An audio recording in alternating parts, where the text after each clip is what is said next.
So we back with another video. First things first, like we always do around here, I want to thank everybody who watched my last video. It was on LeBron James and it was my first basketball video. Everybody from the Discord that showed out, every one of my friends that showed out, left a comment. And for the people that found my channel through that video, welcome, hello. I'm weird and I make videos like this all the time. I hope that you like this one. I hope that you leave a comment on this one. I hope that you continue to watch, even hit that subscribe button. I want to hit 50 subscribers sometime soon. We're at 37 right now, and I just want to keep growing this community, and hopefully I get some more feedback from you guys in the future. We have 45 views on that video, and I honestly was not expecting that much. I expected more people to show out, as I know a lot of the people that I know are big NBA fans, and it being my first NBA video on a pretty hot topic, talking about LeBron James of all people, I knew that some people would show up, but I did not expect 45 people. And also, that video helped some of my other videos to blow up a little bit more and just get a little bit more attention that I think that, you know, a few of them deserve. Not the first one. Don't go back and watch that first one, please. I'm very much not the proudest of that video, to say the least. But my gatekeeping video, I feel like, is a good one. And if from this video you found me, hello. If you're interested in the NBA, go check out my last one. It has 45 views right now. And I hope that you all stick around and enjoy the content that we have in the future. So let's get into it. Representation. Representation is a topic that I'm sure most, if not everyone watching this video has heard before. And if you haven't, then why did you come here? Representation is a topic that has been discussed on a multitude of different levels, and a multitude of different sides have been taking on the topic, and it's a very controversial thing for some reason. You see, there are two sides of representation argument for the most part. You have the people that say that it's stupid to boil down role models and actors and roles in movies and shows and anime and whatever form of media that you prefer watching, to just the color of someone's skin or someone's race or someone's lifestyle that you need to see represented on film in order for you to connect with a certain character. People always use the example of Spider-Man with kids. Spider-Man is the most popular superhero in the world, and that's just fact. Despite his skin color, Peter Parker is a name, Uncle Ben is a name, and has a quote that is recognized by almost everyone, at least in this country, and I'd say most people around the world. Spider-Man is a universal figure, and specifically Peter Parker has touched the lives of more people than are white on this planet. And there's no problem with that. So for people who are on that side of the argument, you're right. People should not be boiling down characters to the color of their skin and saying, hey, this character is Caucasian, I cannot relate to them, because that has and should have very little to do with their character at all. And then you have people on the other side of the argument, the people that will only go and watch movies if they have a black person in a prominent role, at least in the promotional material.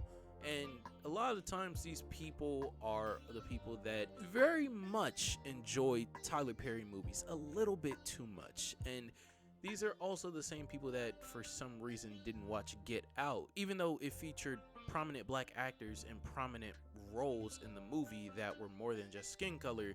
They didn't watch that movie because it wasn't a black movie. And these are also the same people that for some reason rate Black Panther a 10 out of 10 movie for whatever reason. But I've come here today to suggest a different side of the argument, my side of the argument, and hopefully one that you all can empathize with or just see, and we can have a discussion about in the comments below. I'll try to respond to everyone, and of course your opinion is valued just like mine is, so drop it down in the comments below if you agree, if you disagree, or just your opinions on the matter in general. Now, by the title of this video, you can tell a little bit of my opinion on this. You see, when it comes to minorities, especially in the United States of America, which is the country that I reside in, there is a history of quote-unquote whitewashing in Hollywood and in all forms of media that have deviated throughout this country for years. Anything from comic books to TV shows to specific genres like westerns or the blockbuster film genre. For a long time, not only rejected African Americans, which tend to be the most vocal minority in regards to discussions about representation as a whole, but it goes deeper than just black people, because Asian Americans and just Asians in general have been neglected in Hollywood and in film and in different forms of media for way too long, in America at least. So have Hispanics for a very long percentage of time, and that's not even getting into other things that can be represented through film, which when it comes to sexuality, when it comes to just women representation and female representation in film, but more specifically when it comes to backgrounds of characters. You see, someone can look black, but to some people they may not act black enough in order for them to connect with them on the screen. But the history of this country whitewashing certain roles or demanding that white people play certain roles in media for such a long time does matter, because history matters. And the thing is that a lot of people consider history, hundreds of years ago or even decades ago, Martin Luther King Jr.'s history, but also was January 6th, and that was just a few months ago. All these things are labeled under history, and the only reason why they are is because they don't take place in the present. See, anything that happened before right now, this moment, on June 16th, 2021 at 6:45 p.m. is history to me. And that includes all of the stereotyping, that includes all of the whitewashing, that includes all of the rejections of minorities, Native Americans, blacks, Hispanics, Asians, in film, in media, in shows, in comic books, throughout all of American history, with the exception of the past 40 years. So the reason why I want to touch up on the history of that in Hollywood is to show why it means so much to people. At least one of the reasons why it means so much to people to see Black Panther, to see Miles Morales play Spider-Man, to see these black characters playing prominent roles, and why it means so much, because it was withheld from them for so long. And although, yes, now when it comes to this, we're at a much better place than we were 50 years ago or in 1940 or in 1925. Of course we are. We're in a better spot in 2021 than we were in 2000, let alone any time before. But that still doesn't take away from the fact that a lot of people are just happy to see that for decades in our history books and in our minds, and just if you take a quick Google search, any movie that takes place or that was written before 1940 doesn't feature minorities, at least not in prominent roles or in respected roles for the most part. Another common criticism against people that are for representation, I guess you could say, is the fact that people should not be necessarily wanting diversity for the sake of diversity or equality opportunities and representation. But the thing is that in all other forms of life, diversity is encouraged, if not just praised. You see, when it comes to jobs, there are certain jobs and certain corporations that have made it public, and we knew this regardless of them making it public, but they have certain quotas that they have to meet. They have to hire a certain amount of people within a month. They have to maintain a budget. Of course, they have accounting. They have all these things. One of the things that gets overlooked, but we all know it when it comes to a hiring process of a job, is that sometimes they have certain profiles that they have to fulfill. In order to maintain a stable image, some jobs cannot be looking like, I don't know, a bowl of milk. And so for that reason, they have to hire a few African Americans and a few Hispanics and some Asians in order to diversify the work field, so they don't look like a KKK meet. This is also the same for schools. If you're a person that goes to school now or has ever gone to school, which should be everyone watching this, then you know that certain schools make quite a bit of effort to meet certain quotas when it comes to fulfilling certain races. Hell, we even have some scholarships specifically set for African Americans, and then even getting deeper, people with blue eyes. People are meeting in every other form of life. It's an achievement to be diverse. It's an achievement to be unique. In America, we are a highly individualistic people. our culture, our families, our lives, our everyday society preaches to us that we need to be individuals. We need to be diverse, unique from everyone else. So why is it that in film it's such, or in media, in show, it's such a problem to request this from these producers, from these actors, from these directors, to just do what everyone else is doing? Although, yes, we get mad at colleges when they're actively saying, oh no, we've met our 10% black people for today. We're Harvard. We still need to maintain our 70% white population. Although we get mad at things like that, it's still praised for the most part that schools, jobs, universities, corporations, businesses sought after minorities just to give an opportunity. Because that's all it is. It's just an opportunity for connection. It's an opportunity to see yourself on the screen and then evaluate, okay, is that a good character or a bad character? Because at the end of the day, we all want to see good media. It's just that for some people, they just rather see a face that kind of looks like them sometimes. Another thing that people on the opposite side of the argument, for representation tend to bring up is the fact that it's not that bad for us to feel some sort of connection to someone who looks like us or has the same skin color. As we've all learned in school, hopefully, at certain points throughout human history, there were heavy periods of tribalism, which is just the concept of sticking in a tribe or sticking in a group with people that share similar traits to you, or look the same as you, or act the same as you, or just a group of people, a collective, a community of people that you, for the most part, not only get along with and can cooperate with, but also kind of reflect yourself in some sort of way. That's just innate human nature. We tend to grasp the things that are very familiar to us. That goes from everything to the color of our skin, to the house that we grew up, to the city that we grew up. That's why a lot of people, when they're going off to college, they don't like to go to colleges without a lot of people from their high school, or at least someone that they know. Familiarity. It's something that you know, it's something that you want to stick by, it's something that you're familiar with. And for that reason, you're kind of drawn to that. And it's the same thing in film and media. The whole concept of connecting with a character in film or media or in a show is the concept of seeing something in that character that either A, you see in yourself, or something that you aspire to be and see in yourself in the future.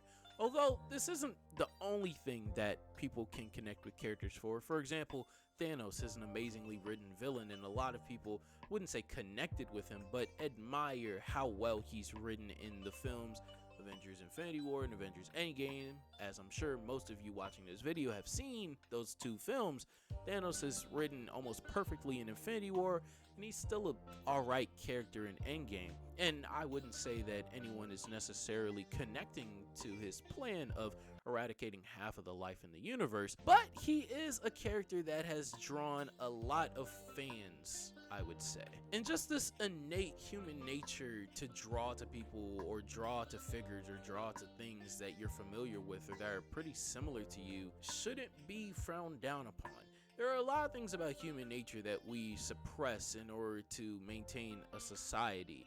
Although everyone has their own individualistic nature, a lot of the times we say, hey, the democracy, it would be for the better good of everyone if the majority gets to vote, and that's something that we all have to suppress in order to run our society the way that we do. But I don't think that tribalism, at least in regards to seeing yourself represented in a certain way, should be something that's frowned upon or repressed. Am I really wrong for wanting to relate to a character on screen so much that it even goes down to the color of their skin? Because that's one of the first things that people recognize about me. So when I look at Miles Morales and he goes to school and he looks a lot different than everyone else at school, it reminds me of when I was in middle school and I went to a majority white school in a majority white neighborhood, and I looked pretty different than most of the people going to that school. Am I really wrong for wanting to see something that I can relate to in that way, shape, or form? I don't really think so. Again, let me know down in the comments whether you agree or not. Also, one thing that I think both sides kind of miss out on when it comes to this main argument is how can representation go wrong? You see, a lot of corporations in 2021 are very smart, Disney being one of them, and with them owning Marvel, Star Wars, Pixar, ESPN, and just the plethora of different platforms that they can use analytics for to reach certain databases and reach a certain group of people that they want to get money from, quite frankly. It's very easy for them to manipulate these groups of people into saying, hey, this looks like you, come and watch it. Now, I know a lot of people might get mad at me using this example, but it's an example that serves a purpose, and it's just fact, whether you want to say it or not. Black Panther was only made so black people can watch it.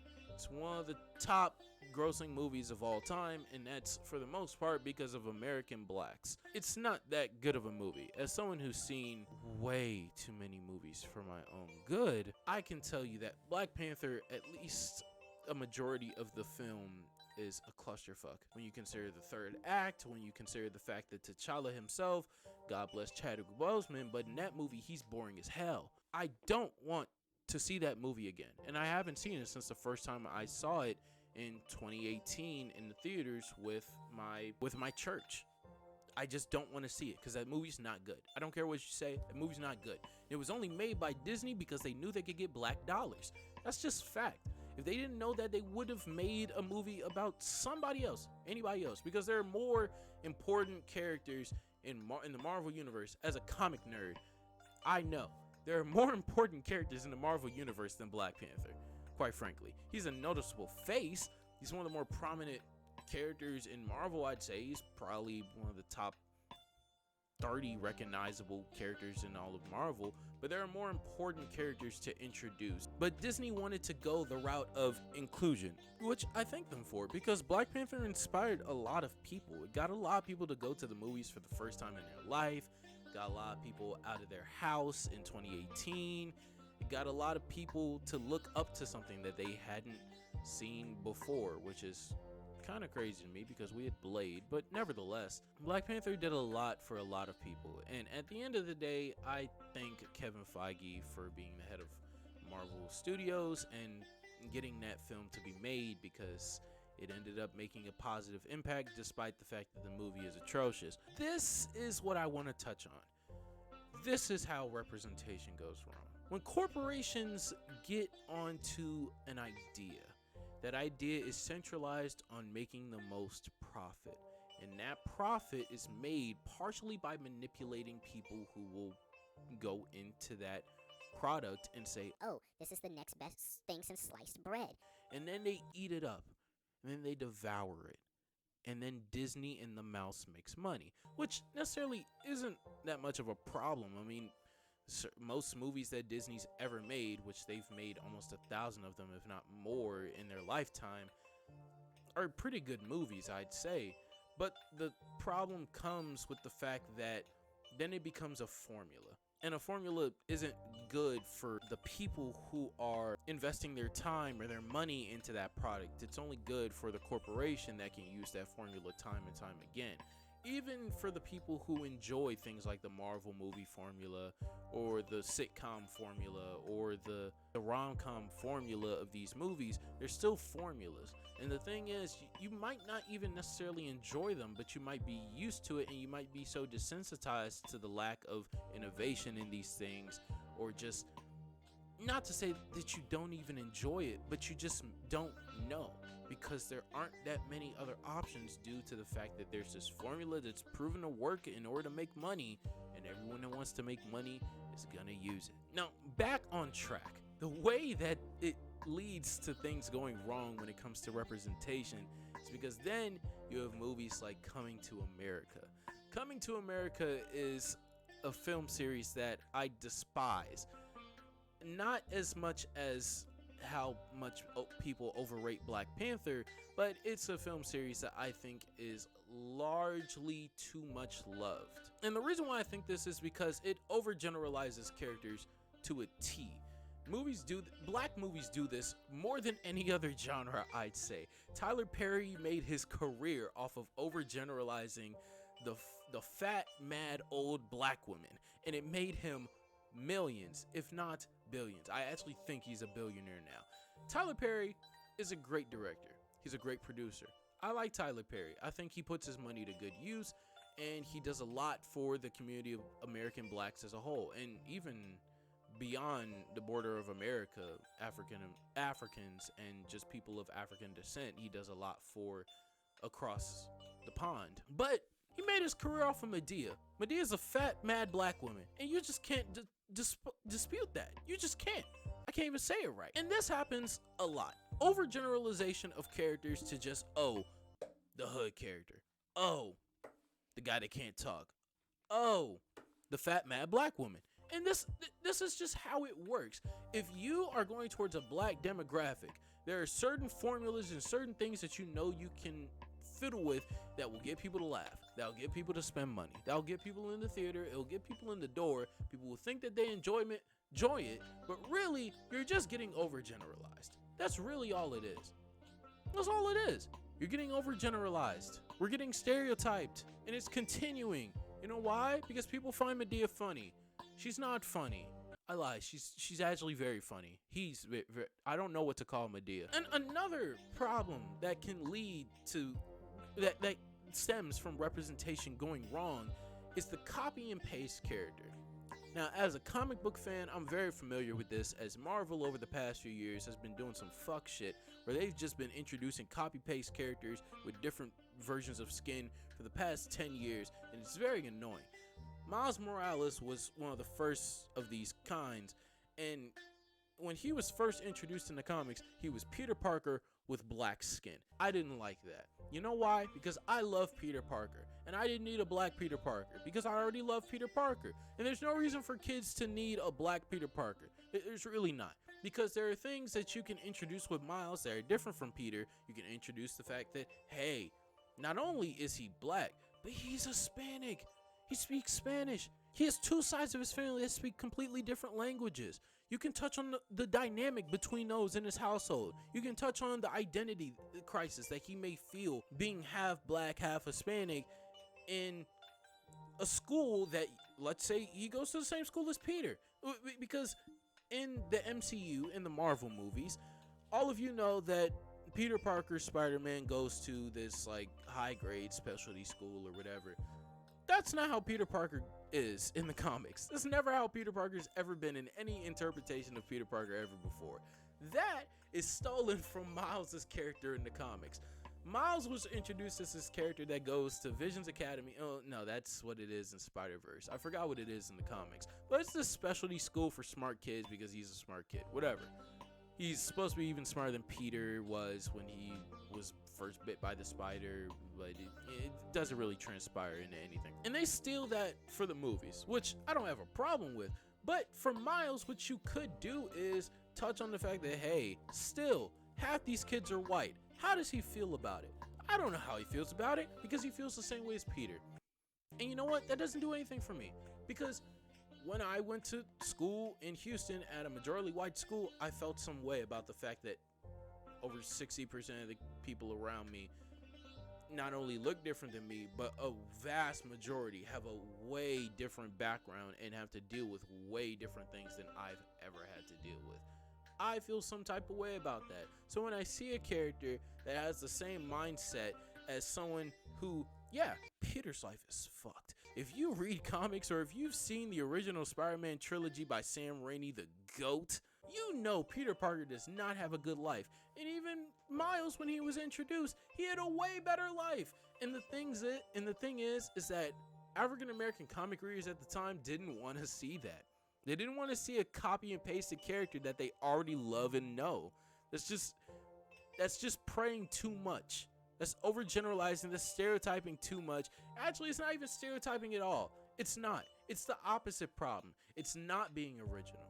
Because at least stereotyping, okay, you're going, it's like, oh, is a Black Hood guy. You've seen that 100 times. You're familiar with it. At least that formula is something that you can get people to enjoy. When you're copying and pasting something that people already have, what's the point? Who cares? I don't care. I didn't care about Miles until Spider-Verse. I didn't. In the Spider-Man PS4 game. That's what made Spider-Man. That's what made Miles Morales. That's what made him his own unique character, and that's what I want out of these black characters. That's what I want out of Hispanic characters. That makes it better. That makes it unique. That makes them feel like me. That makes me feel like I can connect to them. And I'm sure it's the same for you guys. You don't want to see Tony Parker copy and pasted into a black girl, because that's what they're about to do. That's what the Riri Williams show is. That's what Ironheart is. That's what's about to come on Disney Plus. I don't know if they're gonna change it, but I'm telling you right now, as someone who read her comic line, Riri Williams is ass. Her character has no character because it's someone else's. She's not unique. She's not. She's just not. She's not good either. You don't have to be unique to be good. But she's neither, actually. She accomplishes both at the same time. She's neither. She's neither unique or good. And I don't know how you can do that, because most of the time you choose one or the other. But no, not even that. So that's when representation goes wrong. And that's why some people are, I think, misgeneralizing the different sides of the argument. Now, this video is already getting long enough. I want to touch on deeper of how I feel like representation should be implemented, but I think this is a good place to stop it, to be honest. I don't want my videos to keep getting longer and longer and longer, but it seems as though that's the trend and I'm rolling with it. I hope you guys like this video though. I got pretty passionate. I'm gonna leave a majority of that in. I'm not gonna cut out my anger and just my rambling. Or at least I'm not gonna try to. I hope that you all enjoyed this video. Hope that you have a blessed day. Hope that you continue to watch these videos and enjoy them. If you want to DM me and give me some tips on how I can improve these videos for you guys, I want to do that. I want to continuously get better. My editing, I feel like it's getting better. I'm trying to do new things every video. I'm getting better at talking off the top of my head to a 5x5 camera. Not even a 5x5 camera. This is like a 2x4 webcam sitting on my desk. It's pretty weird. But I hope that you guys enjoyed this. Hope that you have a blessed day, and I'll see y'all next week. See ya.